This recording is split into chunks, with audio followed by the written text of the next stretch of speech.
This morning we're looking at the changes to stamp duty and the ordinary buyers who've been caught up in them, and Solicitor Brian Spears is in the studio if you have a question. The pension rules changed. When and how much will you get? Who's losing out? Can you fill the gaps? The Pensions Advisory Service has the answers. And Tony Neat of Get Safe Online is taking your questions from our Cardiff studio. Good morning, Tony. I gather you're going to be talking Wi-Fi security after 10. Yes, good morning, Linda. More and more of us are using public Wi-Fi hotspots when we're out and about. But is it secure? Whose Wi-Fi hotspots are we actually using? And have you heard of man-in-the-middle attack? Later I'm going to be talking about some of the advantages and the risks of using public Wi-Fi. Man in the middle, I can answer that now. I've never heard of it. I look forward to hearing more. And if you have a question for Tony, or indeed for Brian Spears, pick up the phone 030 30 80 55 55. You can text 81771. You can email me, oyb@bbc.co.uk, or tweet me at consumerlinda. And there's been a bit of a last minute dash to complete property deals ahead of the rise in stamp duty land tax, to give it its full title, that came into effect on April the 1st. Anyone buying a home that's not their main residence will face a stamp duty surcharge on top of the existing stamp duty charges. It was designed to penalise buy-to-let landlords and people buying weekend homes, but it's catching out other buyers who could find themselves significantly out of pocket. And before we hear from one of them, Solicitor Brian Spears, could you outline the main changes for people as of beginning of April? Yes, it might be helpful just to put it all in context.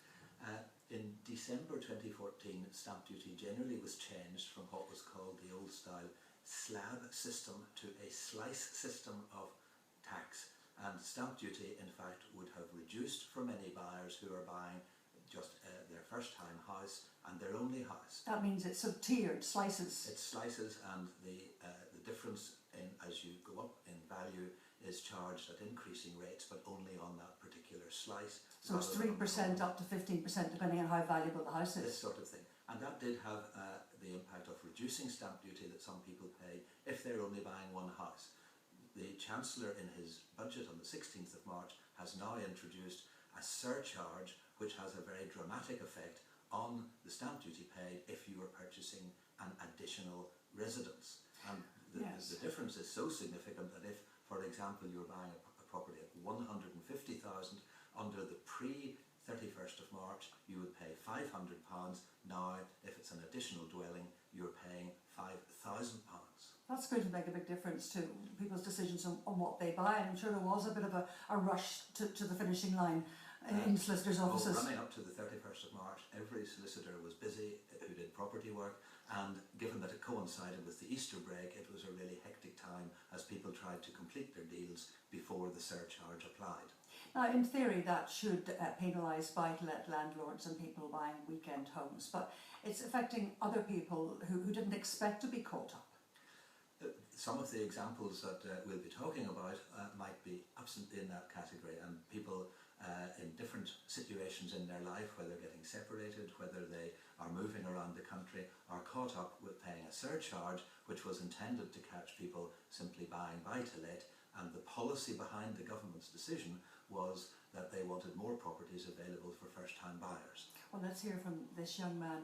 As you say, he's an example. He's separating from his partner, and their housing situations has got rather complicated, in part due to the downturn that affected so many homeowners in recent years. I have a house in England that was bought 8 or 9 years ago. When the time came to move back here, we couldn't sell it because there was a negative equity, so we ended up renting it out. Came back to Northern Ireland, saved up, bought another house here. It's now separated, and I've been back with my parents for 18 months, saved up again, but now buy another house on my own. And now I've been hit with the theory stamp duty charge of nearly £6,000. £6,000? Yeah, not far off, yeah. This is because of the change in the law? Yeah, 1st of April this year, law changed. So, before the 1st of April, what would have been the situation if you'd been trying to buy this house on your own? Stamp duty charge of 740-ish, as opposed to 6,000. Well, it's a huge difference, but is that the way it is, or why are you concerned about it? What's the opinion you've been getting that makes it confusing for you? Well, the confusing thing is, nobody seems to know for definite. First of all, do you have to pay it based on your circumstances? There's some exceptions and exemptions that aren't entirely clear on the revenue website. as well as that the solicitors don't seem to know just yet, because they haven't dealt with any of these cases and they're still dealing with cases pre the 1st of April and pushing through sales and whatnot. This time of the year they'll be very busy. And whose responsibility is it to get it right? As far as I'm aware now, it's the responsibility on the buyer to get it right. You've got 30 days after the date of completion to either submit a return with the correct value, or you can do it through your solicitor still, but it's up to me now to get it right rather than a solicitor. And of course you get the fine, not the solicitor, if you get it wrong. Of course, yeah.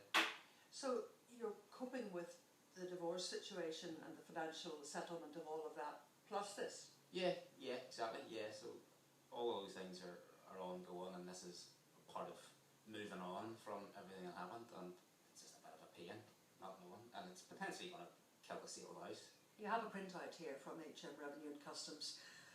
Stamp duty, land tax, higher rates for purchasers of additional residential properties, and that is now you. As you understand it from there's a lot of paperwork here, there are conditions you have to meet. Yeah, there's 4 essential conditions, and if you meet all 4, then you have to pay the new additional stamp duty. And are there conditions that would mean you don't? If you don't meet one of these 4, then you don't pay it in theory. So it's a little bit unclear. Each one is the way. Some of them are very clear. It's obvious for that first one that you do meet that criteria, but some of the rest. For example? Well, for example, the dwelling is not subject to a lease, which is more than 21 years to run on the date of purchase. Now, as you know, we've got leasehold properties and freehold properties. It's, first of all, is that referring to a leasehold property? If it is referring to a leasehold property, does that now mean you don't have to pay this additional stamp duty, because effectively you aren't buying the land? The land is always leased, as long as there's more than 21 years left to run, which, and most properties here is the case. You've got 999-year lease, but it seems a very obvious loophole that the revenue have left. Then there's the final one: the dwelling being purchased is not a replacement of the purchaser's only or main residence. So my only main residence at the minute is the house that I'm living in, which isn't one of the ones that I have an ownership interest in. Which is your parents? Exactly. What question do you need to get an answer to? Give me a need to know for definite. Do you have to pay it? And if you have to pay it, exactly how much you have to pay. There's some ambiguity in the circumstances around different purchases in the legislation or in the guidance that's on the internet. And so if you have to pay it, there's an option to then claim it back after. So I've just got to find out exactly what the situation is. Do you pay it, then claim it back? Do you not have to pay it because of your circumstances? Or do you pay it and never claim it back? Never see it again. And if that's the case, you'll not be buying a house? Yeah, exactly. Yeah, well, we raised these issues with HMRC, that's the guidance he's been quoting, and we referred to the website and the helpline number, but when you ring it, the recorded message refers you back to the website. Even if you hold and hold for an advisor, you're still referred back to the website. You're going round in ever-decreasing circles, which we pointed out to HMRC, and we're still waiting for a response, so basically back to the website. Well, Brian Spears, spokesman for the Law Society, is with me. The actual conditions and the wording is clear but confusing is my best description of it, because it's quite solicitor's legal type language. The information's there, but it's not easy to understand exactly where you fall into this. And it seems solicitors aren't being desperately helpful. Well, it is new, and these guidelines are, I would agree, confusing. In fact, what your contributor was referring to was in fact an 8-chapter piece of guidance on HMRC's website. The thickness of a telephone book and almost. I'm afraid when I have had the pleasure of reading it a couple of times, and it is somewhat impenetrable, and it contains some, many double negatives that you have to find your way around. But in essence, if you go back to the main principle, which is that if you are buying an additional dwelling, and then the intention is that you would pay additional stamp duty, and your contributor seems to own what's called a major interest in another dwelling, and therefore if he purchases a property as a result of his personal circumstances, he is going to be caught by the surcharge. So that's the wording, not replacing the purchaser's only or main residence. He's not doing that. He's already got an interest in another property, and he's going to be liable for the surcharge. As I read it, without actually knowing all of the precise circumstances, and as to what he will pay, then that seems fairly clear. He pays, instead of there being the first 125,000 clear of stamp duty, he will pay 3% on that band, and then 5% on the portion above 125 up to 250,000. And that will make, as we've seen, a very substantial difference. Well, would he be able to claim it back? There's this discussion, you may be able to, but that's a bit of a moot point.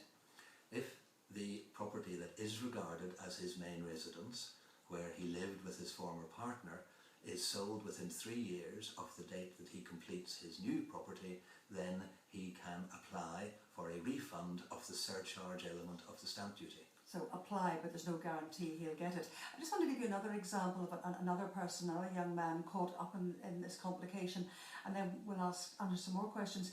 This young man bought his house in 2007 at the time of the boom, and he was single then in his 2-bedroom house. Well, it was quite perfect then, but now he's married, he's got a family, and they want to buy a bigger house.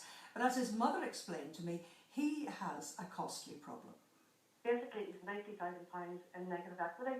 So he really bought at the height of the property boom then? He did, yes. To buy this house, he now has to rent his own house because he can't afford to sell it. But he now has been hit with, or he's going to be hit with a bill of £10,000 on top of his stamp duty. Which really isn't his fault as such. It's not, no. I mean, he's not a landlord buying second or third properties. He's just got himself caught in a bit of a bind. He has indeed, yeah. So it's very unfair he has to pay this extra money.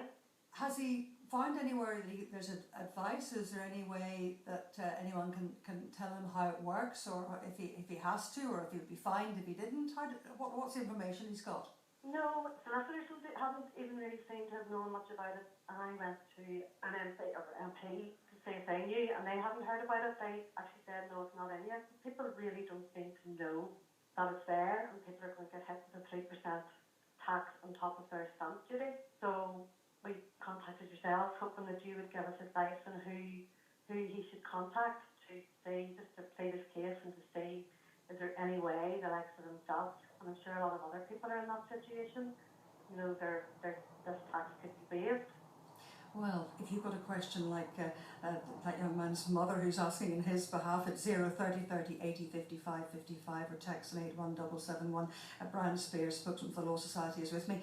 The first young man, they were together as a couple but not married. This young man is married.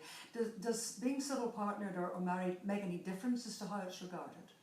Well, it does have something in the guidance that says you are regarded as connected to your spouse or civil partner for the purposes of the surcharge. So if you, if your wife or civil partner has already owned a house before you got married to them, then you are connected, and they will, if you like, infect you and make you liable. So it's not that somebody whose name isn't on the deeds buys a property will avoid then the surcharge. I wouldn't like to be infected, and lovely phrasing. But basically, if you've been with someone, you're deemed to have been part of a relationship and financially connected. And, I mean, in the mother's concern, I'm afraid the answer is he will have to pay the surcharge. But nobody knows if they'll get it back, and solicitors and I have to going to start saying to people when they're buying a house, you know, what have you got, what else do you own, and what are you going to get in 3 years' time? Absolutely, I think that there will be additional inquiries required, and it has always been the responsibility of the taxpayer to submit the return. They are liable for the accuracy of it and any fines or penalties if they get it wrong. What has evolved is that solicitors, it ends up convenient and appropriate for them to do the SDLT return online. Well, we rely on computers, on solicitors when it comes to conveyancing and things, so you know it does seem a natural thing to get advice from your solicitor. It's a complicated area, and if you've got any questions, do pick up the phone 030 30 80 55 55. Brian Spears is staying with me. And coming up, it's not just Get Safe Online, it's Get Safe on Wi-Fi. Somebody had managed to figure out, and I don't know how, that my email address was associated with a Netflix account. They had managed to then work out the password. They had logged in, changed it to their email address, then changed the package. Well, you can find out more on that after the news. What went wrong? And the woman waiting longer for their state pension. For a 9 months difference in age, I've got to wait over 3 years. And she's not alone either. Find out more about the changes and getting safe online after the news.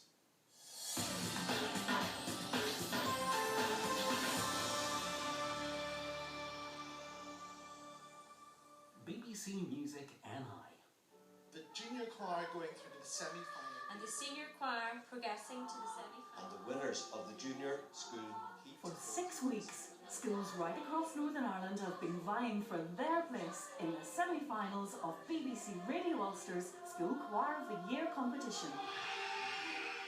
The excitement is ramping up, but which schools have the talent to make it all the way?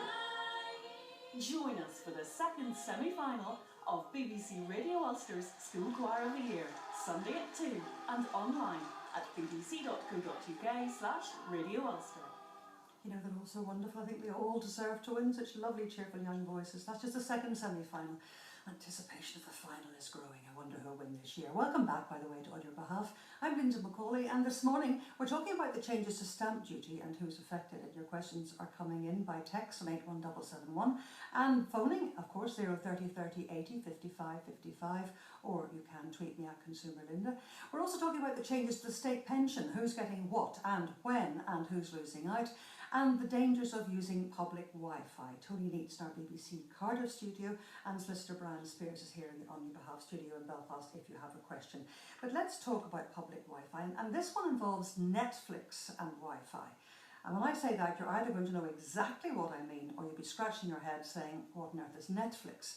Well, for the uninitiated, Netflix is a global provider of streaming movies and TV series. It started as an American DVD by mail service in 1998.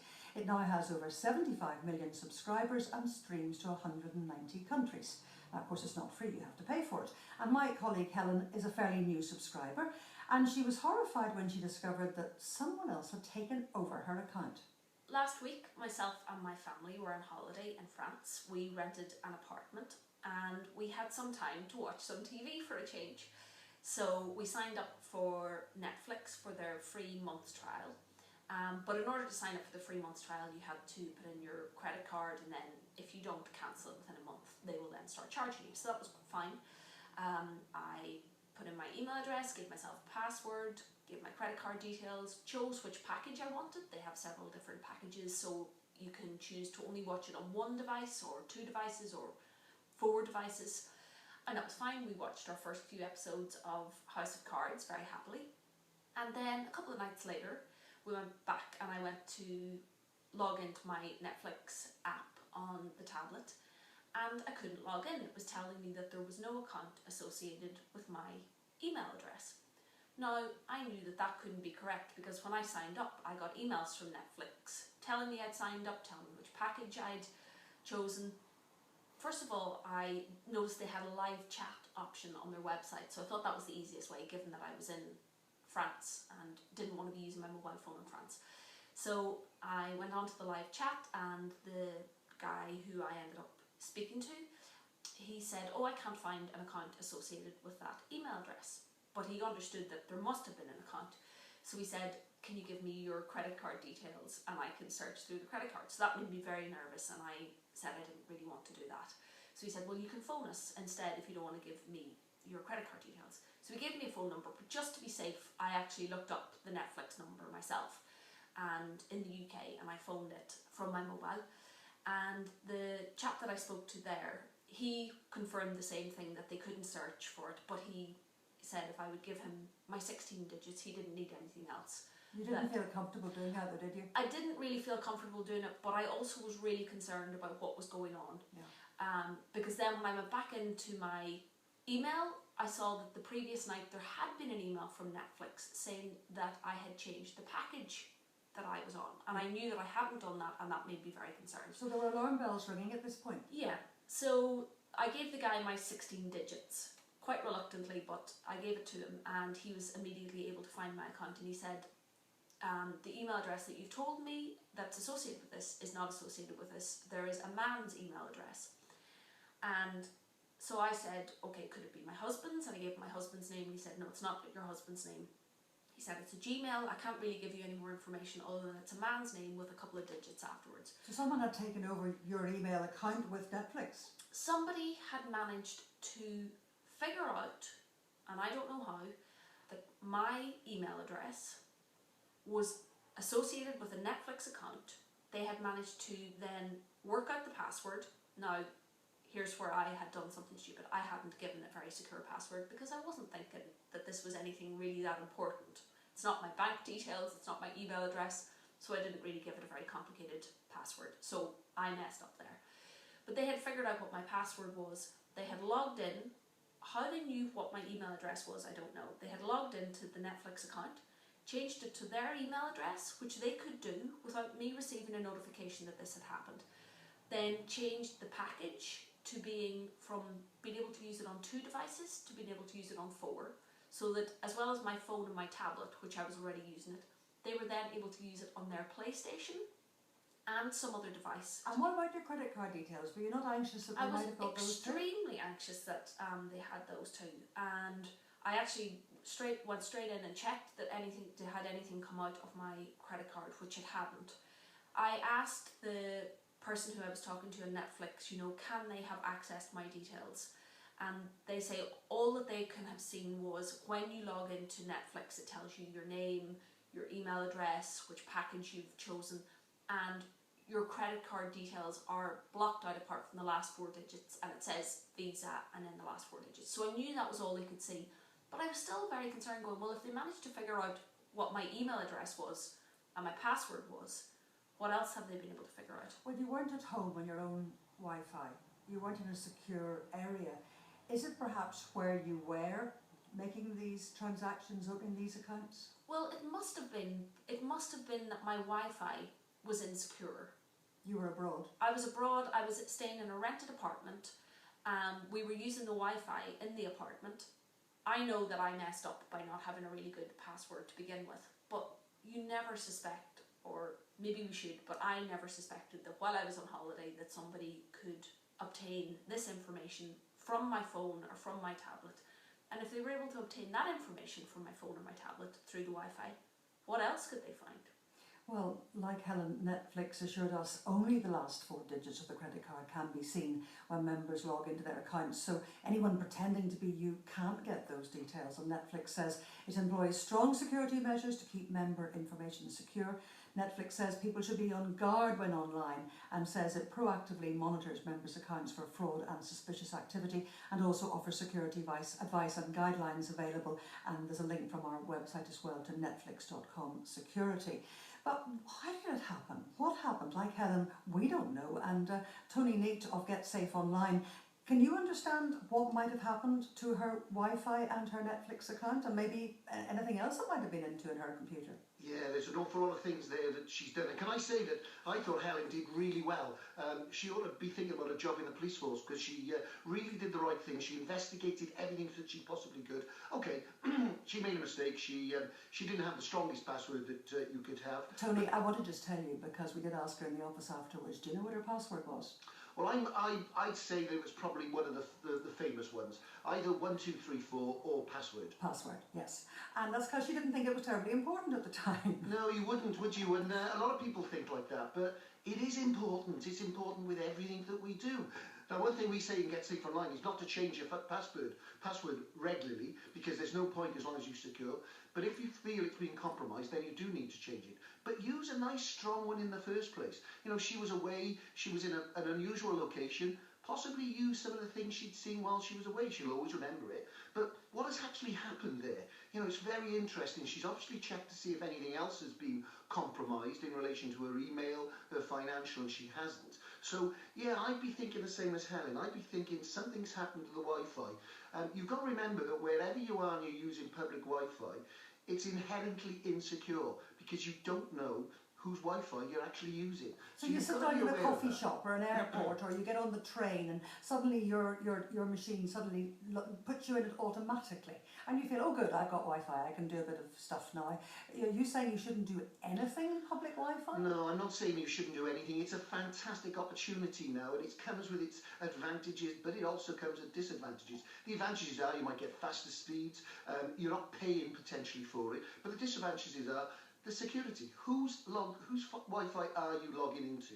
There is something, as I mentioned earlier, called man-in-the-middle attack. No, I don't know what that is. Well, it's somebody in the middle of where you think you're logging on to. So you think you're logging on to cafe shop. Well, actually, you're logging on to somebody else's Wi-Fi that's just called their router coffee shop, and it's as simple as that. So you don't really know, and it is possible now in this modern age that there is software available that can look at what you're sending. So if you're sending something, and with this, you know, the guy, if they are looking at what's going on over that particular network, they can see that they've gone. It might be that it's connected with the actual place they're staying in, and they may know the person's email address. They may know Helen's email address. So there's an awful lot of things to do. But you know, she did absolutely right in what she did. She didn't give out her details to Netflix over the internet, because the guy could have been watching that as well. So she did everything right in relation to that, and hopefully she's put it right. She's changed the password.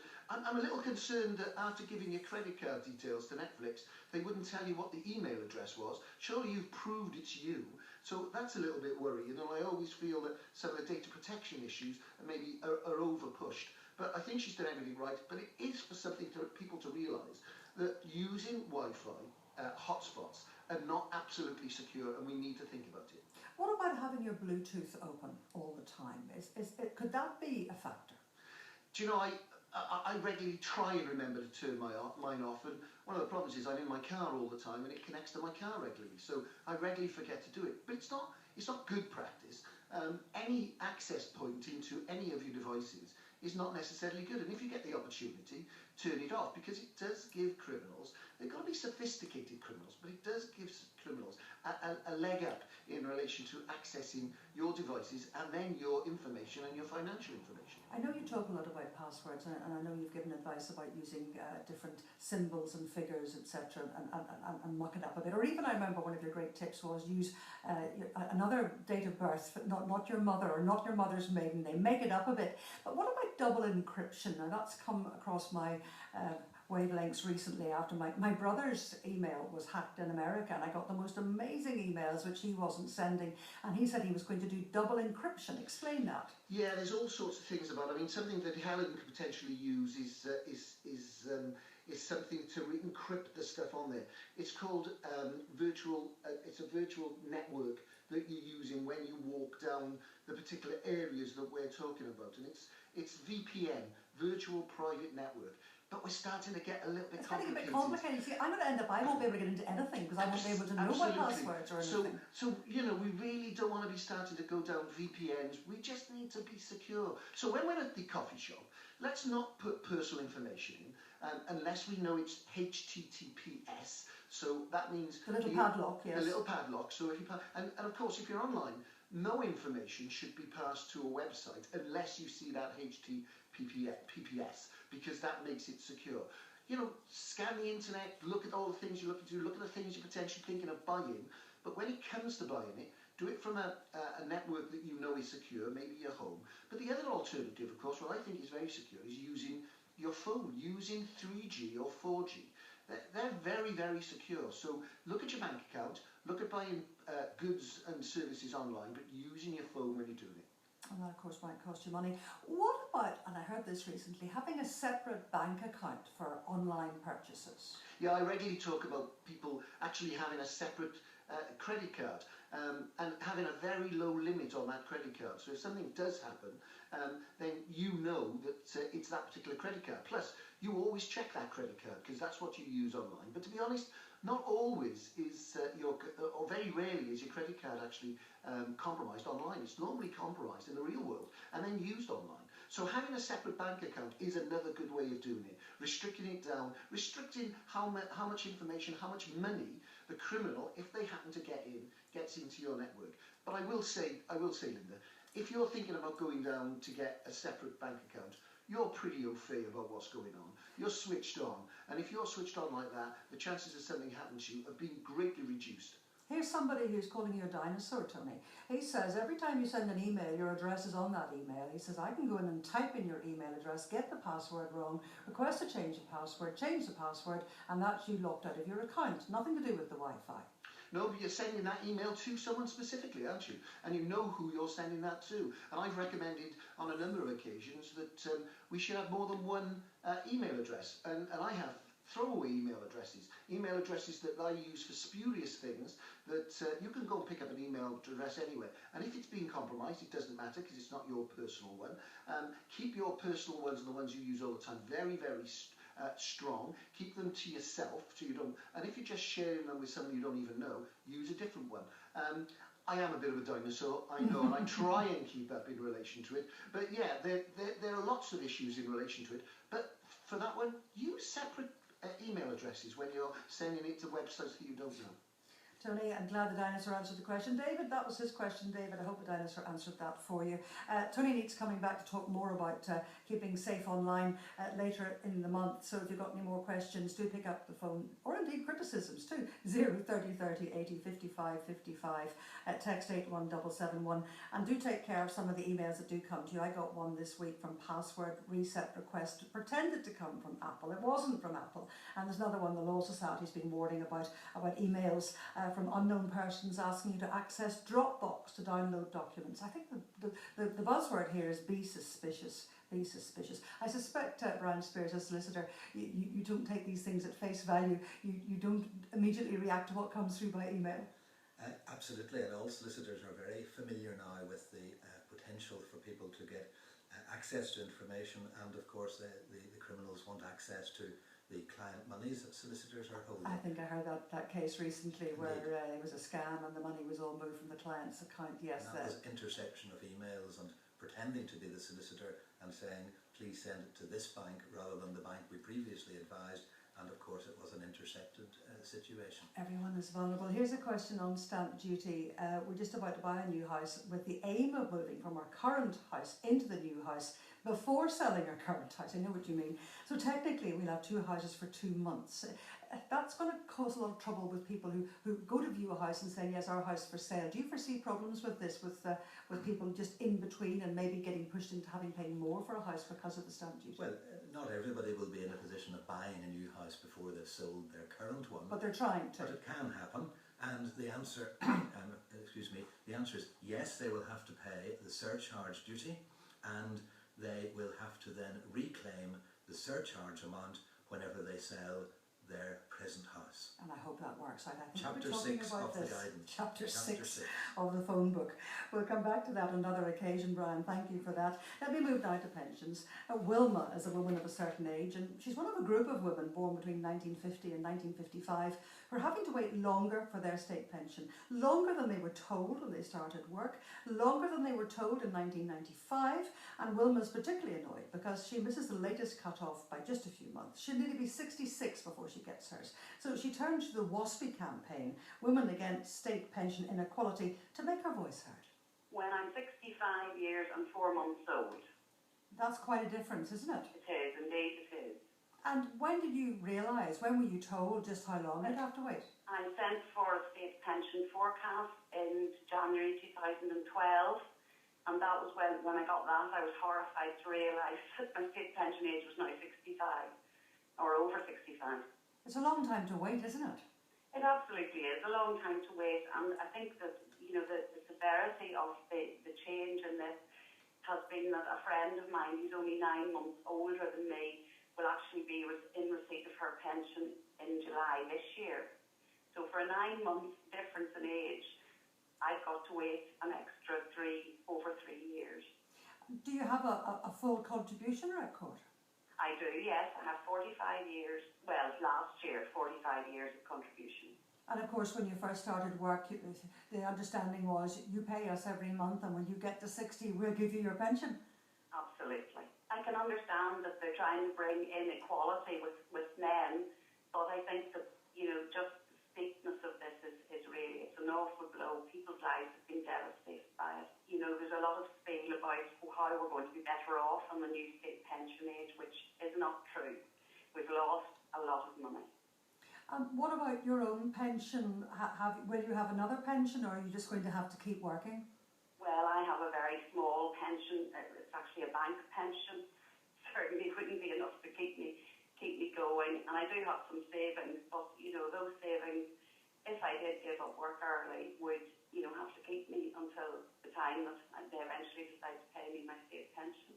Well, Wilma isn't alone. Many women of her age could well be left in an extremely difficult financial situation. And yesterday I spoke to Michelle Cratnell, Chief Executive of the Pensions Advisory Service, about this week's changes to pensions. And I asked her, is anything being done to help women like Wilma? There is a review going on, but I think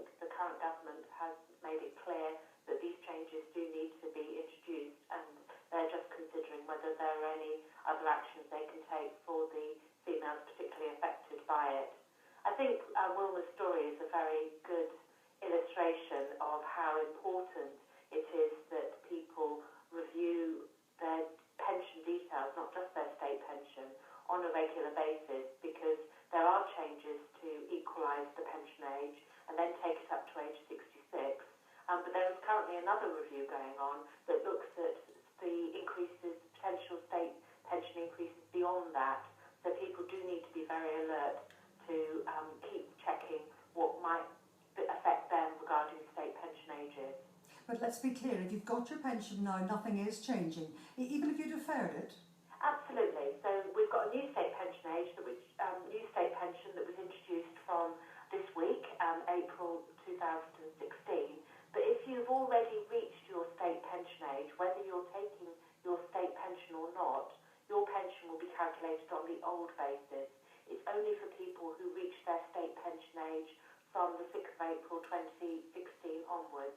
And that new rate's £155.76 compared to the existing rate of £119.30. And yet, I've now discovered that although you thought you had to wait longer, you get the new rate, not everyone will. Some figures suggest that just 2 out of 10 people who retire this year will be better off. Yes, the new state pension is working towards having one single tier pension, but as it's introduced, there will be transition arrangements.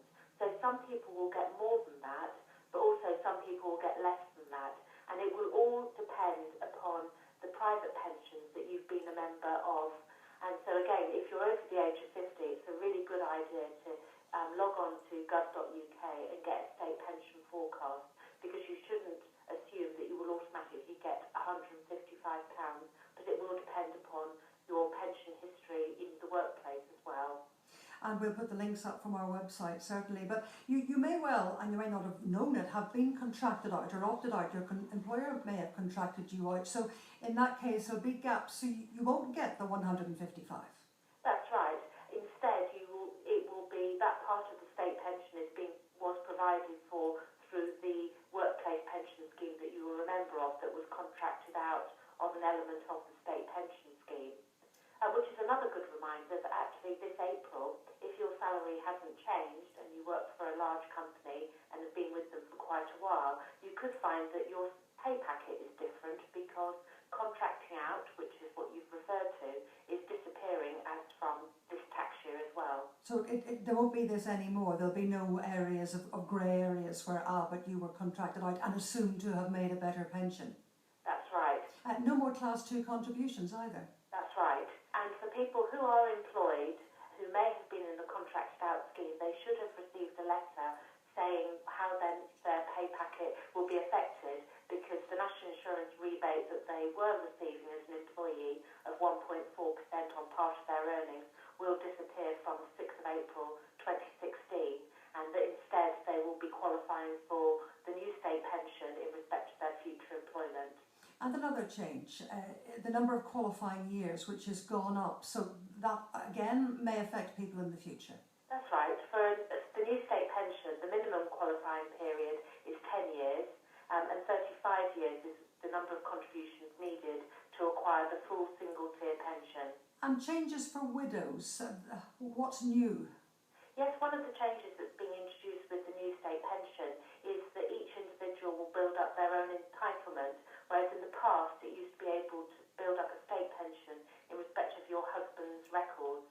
So if you like, the Mr. and Mrs. element of state pensions are disappearing, and it's only going to be based upon your national insurance record. So really, there's a lot of changes, and as you've said, you do need advice. You can, of course, go to the pensions forecast, and we'll put the links up there, and see what you're expected to get. You can also phone, and we'll put the number up as well. But from the Pensions Advisory Service, can you ring and get some help and advice there? Yes, we try and help people understand all the different parts of the pension that they're going to get, and also help if they think they might have lost a pension in respect of their workplace. So, for example, if you do get a state pension forecast and it's telling you that you were contracted out, but you don't understand or don't remember when you were contracted out, if you give us a call, we'll try and talk through your employment so that we've got a better idea and hopefully can point you in the right direction of who you should contact. And if there are gaps in your contribution record, is it too late to fill them? No, there is still, there are two types of voluntary contributions that you're able to make. One's called Class 3 and one's called Class 3A. It is still possible. There are rules around it, and we can talk you through whether you are eligible to make those contributions. But there is ways that you can increase your state pension entitlement, and certainly it's something that you should consider if you have got a gap in your national insurance history. We've been talking in the programme, Michelle, just earlier about fake websites and all the things that can happen to people who don't have secure Wi-Fi and secure passwords. You need to be careful what website you go to, and it's important that you go to the pensionsadvisoryservice.org.uk or indeed pensionwise.gov.uk. Are there websites out there that may not just be as shall we say, reliable? Absolutely. Do check what the URL website address you're going into. In fact, even if you're looking for your lost pension, there's a government service that's free for tracing certain types of pension. But if you type in pension tracing, you'll also find commercial organisations who will charge you for the service. So do have a look. I mean, our advice would be, look at the address that you're going on to, and certainly for anything connected to your state pension, do it going through the gov.uk website rather than through a Google search. Michelle Cracknell, Chief Executive of the Pensions Advisory Service, and the number of the helplines 0300 123 1047. Questions coming in, just too late to get answers on air for you, Mary and Martin, about stamp duty, but Solicitor Brian Spears will give you answers after the programme. They're a bit complicated anyway, so we'll get more on that. And if you've got any questions coming up for next week on any subject, of course, do pick up the phone during the week. Benefits, anything at all for that matter. You can ring the listener line anytime on 028 9033 8314. You can email oyb@bbc.co.uk as well, of course. And if you want to hear the programme again, you can download the podcast. Thanks to Tony Need Get Safe Online. Thank you to Brian Spears, spokesman for the Law Society. Thank you to Michelle Cracknell of the Pensions Advisory Service. So many questions answered this morning, and so many more questions that need to be answered. If you need our help, do get in touch. In the meantime, from the team, producer Camilla Carroll, Robert Gardner and me, Linda McCauley, goodbye.